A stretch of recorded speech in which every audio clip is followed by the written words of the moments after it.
नमस्कार दोस्तों, मैं हूं शिवानी पांडे और आप देख रहे हैं 4 PM। बिहार चुनाव की वोटिंग में अब बस कुछ ही दिन बाकी है। सभी राजनीतिक पार्टियां अपने अपने नैरेटिव सेट करने में जुटी हुई हैं।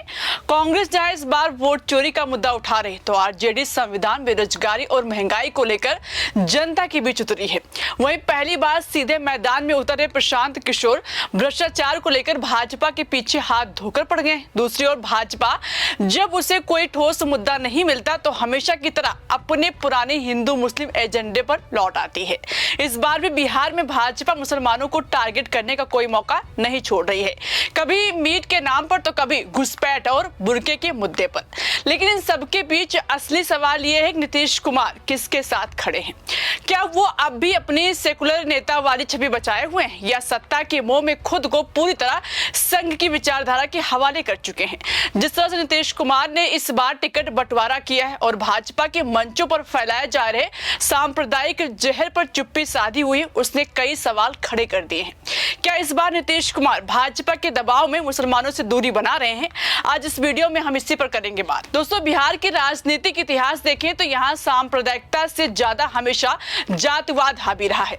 यहाँ जो भी पार्टी चुनाव लड़ती है उसकी कोशिश रहती है कि सभी जातियों को किसी न किसी तरीके से अपने पाले में कर लिया जाए।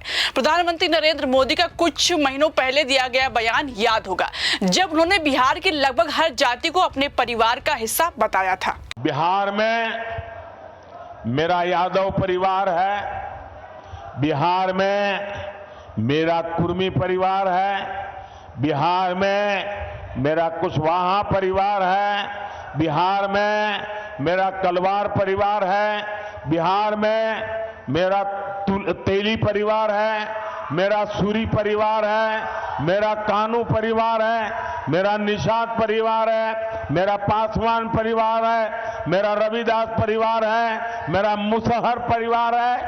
लेकिन गौर कीजिए, मोदी के इस बयान में लगभग बिहार की पूरी आबादी शामिल थी, सिवाय एक समुदाय के, मुस्लिम समुदाय के, जबकि वही समुदाय बिहार की लगभग 17% आबादी है और करीब 50 से 70 सीटों पर निर्णायक भूमिका निभाता है। मुस्लिम वोट बैंक बिहार के चुनावी गणित में हमेशा अहम रहा है, लेकिन अब तक कोई भी पार्टी खुलकर उनकी बात नहीं कर रही थी। वो तो भला हो भाजपा का, जिसने हमेशा की तरह चुनाव नजदीक आते ही हिंदू मुस्लिम एजेंडा उठा लिया, जिससे बाकी दलों को भी याद आया कि हाँ, मुस्लिम वोटर्स भी हैं। लेकिन अब देखिए, भाजपा की तो यही पॉलिटिक्स रही है कि वो 20% आबादी को गाली देकर 80% से वोट ले लेते हैं। लेकिन क्या नीतीश कुमार भी इस बार यही फॉर्मूला अपना रहे हैं?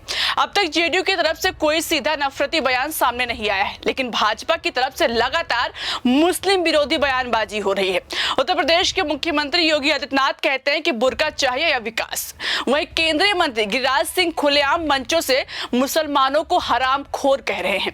इन बयानों पर भाजपा का अनौपचारिक पार्टनर यानी चुनाव आयोग खामोश है। लेकिन उससे भी ज्यादा चौंकाने वाली बात यह कि नीतीश कुमार भी इस जहर पर एक शब्द नहीं बोल रहे हैं। यही खामोशी मुसलमानों के मन में सवाल पैदा करेगी, क्या नीतीश कुमार वही नेता है जिन्होंने कभी भाजपा से नाता तोड़कर सेकुलर राजनीति का रास्ता चुना था? आज हालात यह है कि मुस्लिम समाज ने नीतीश से सारी उम्मीदें लगभग छोड़ दी है और शायद नीतीश ने भी इस बार अपनी रणनीति बदल ली है। टिकट बंटवारे में इस बार नीतीश कुमार ने जो किया वो उनकी बदलती प्राथमिकताओं का साफ संकेत है। जहां 2020 में नीतीश ने अपनी पार्टी जेडीयू से 11 मुस्लिम उम्मीदवारों को टिकट दिया था, वही इस बार यह संख्या घटकर सिर्फ 4 रह गई है। यानी नीतीश ने अपने पुराने सारे रिकॉर्ड तोड़ दिए हैं। दिलचस्प बात यह है कि जब 2015 में उन्होंने आरजेडी के साथ मिलकर चुनाव लड़ा था, तब 7 मुस्लिम उम्मीदवारों को टिकट दिया था। 2005 में संख्या 9 थी और 2010 में जब वो भाजपा के साथ थे तब उन्होंने 17 मुस्लिम उम्मीदवारों को टिकट दिया था। मतलब साफ है कि इस बार जितना भाजपा का प्रभाव नीतीश पर बढ़ा है, उतना ही मुसलमानों का प्रतिनिधित्व घटता गया है। इसके उलट इस बार जेडीयू ने कुर्मी, कोयरी यानी कुशवाहा जातियों से 25 उम्मीदवारों को टिकट दिया है और सवर्ण और अति पिछड़ा वर्ग से 22 उम्मीदवारों को टिकट दिया गया है। ये आंकड़े बताते हैं कि जेडीयू ने अब अपनी चुनावी गणित पूरी तरह भाजपा के ढांचे के हिसाब से तैयार की है। इसलिए माना जा रहा है कि मुस्लिम समुदाय जेडीयू को छोड़कर लालू प्रसाद को चुनाव में प्राथमिकता देगा। नीतीश कुमार की पार्टी के कुछ अंदरूनी सूत्रों का कहना है कि पिछली बार उनके सभी मुस्लिम उम्मीदवार चुनाव हार गए थे, इसलिए इस बार रणनीतिक बदलाव किया गया है। पार्टी के मुताबिक मुसलमान समुदाय वक्फ कानून में संशोधन और भाजपा के साथ गठबंधन पर पहले से नाराज है। लेकिन सवाल उठता है कि क्या ये तर्क संगत है? क्या किसी समुदाय से समर्थन घटने का मतलब यह है कि उसे पूरी तरह हाशिए पर ढकेल दिया जाए? असल में ये वही नीति है जो भाजपा सालों से अपनाती आई है, जो हमारे साथ नहीं वो हमारे खिलाफ। अब अगर नीतीश उसी नीति पर चल रहे हैं तो ये मान लेना चाहिए कि उनकी सेकुलर पहचान अब बीते दिनों की बात हो चुकी है। अब बिहार की सियासत में मुसलमानों की हालत पर बात करें तो ये काफी कमजोर रही है। जाति आधारित जनगणना के मुताबिक बिहार में मुसलमानों की आबादी करीब 2 करोड़ 30 लाख है, यानी कुल आबादी का 17.7%। लेकिन इस बड़ी आबादी के बावजूद उनकी राजनीतिक भागीदारी बेहद सीमित है, जो 10% से भी कम है। मुसलमान अब बस वोट बैंक बनकर रह गया है। चुनाव के वक्त उनके दरवाजे पर सभी आते हैं, वादे करते हैं, लेकिन सत्ता की हिस्सेदारी देने में सब पीछे हट जाते हैं। बिहार की राजनीति में मुस्लिम मतदाता हमेशा से निर्णायक रहे हैं। करीब 50 से 70 विधानसभा सीटें ऐसी हैं जहां उनका वोट सीधा परिणाम तय करता है। लेकिन हकीकत यह है कि प्रतिनिधित्व के मामले में उन्हें हमेशा हाशिए पर रखा गया है। पहले ये मतदाता कांग्रेस के साथ हुआ करते थे, लेकिन जब कांग्रेस ने उन्हें सत्ता में उचित भागीदारी नहीं दी तो धीरे धीरे वो उससे कटते चले गए। फिर आरजेडी के दौर में मुसलमानों को एक ठिकाना जरूर मिला, लेकिन वहां भी प्रतीकात्मक प्रतिनिधित्व से ज्यादा कुछ नहीं मिला। बिहार में हमेशा ये माना जाता है कि मुसलमान और यादव यानी MY गठजोड़ किसी भी चुनाव में निर्णायक साबित होता है। लालू यादव की राजनीति इसी सामाजिक समीकरण पर टिकी रही। नीतीश कुमार ने भी कभी इसी फॉर्मूले को अपनी तरह से साधने की कोशिश की थी, लेकिन अब हालत यह है कि मुसलमानों ने नीतीश से पूरी तरह दूरी बना ली है। उन्हें लगता है कि नीतीश अब भाजपा की भाषा बोलने लगे हैं। जेडीयू के भीतर भी यह मान्यता बन गई है कि मुस्लिम वोट अब आरजेडी की तरफ शिफ्ट हो चुका है।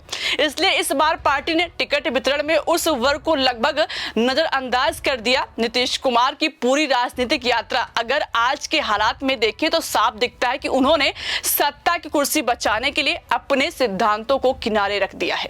कभी खुद को सेकुलर चेहरा बताने वाले नीतीश आज पूरी तरह मोदी और संघ की विचारधारा के दबाव में नजर आते हैं। भाजपा के मंचों से जब जब मुसलमानों के खिलाफ जहर उगला गया, नीतीश खामोश रहे।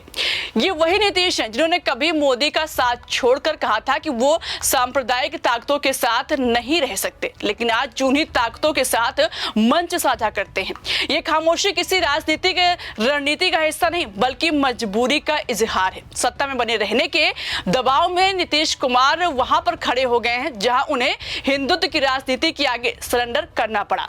भाजपा का साथ निभाने के लिए उन्होंने मुसलमानों से दूरी बना ली। टिकट वितरण में उनकी हिस्सेदारी घटा दी गई। हर उस मुद्दे पर चुप्पी साध ली जिससे भाजपा को असुविधा होती है। सवाल यह है कि नीतीश आखिर किसके डर से दबे हैं, मोदी के, भाजपा के या उस कुर्सी के जिसे बचाने के लिए उन्होंने अपनी विचारधारा तक गिरवी रख दी है। जो नीतीश कभी बिहार की राजनीति में संतुलन और सेकुलरिज्म के प्रतीक माने जाते थे, आज वही नीतीश भाजपा की छाया में खामोश खड़े हैं। उन्होंने अपने पुराने समर्थकों खासकर मुस्लिम समुदाय का भरोसा खो दिया है। फिलहाल दोस्तों इस पूरे मामले को लेकर आप क्या सोचते हैं? आपकी जो भी राय है अपनी राय कमेंट बॉक्स में हमें जरूर बताइएगा। वीडियो पसंद आए तो लाइक और शेयर करना मत भूलिएगा। देखते रहिए 4 PM। नमस्कार।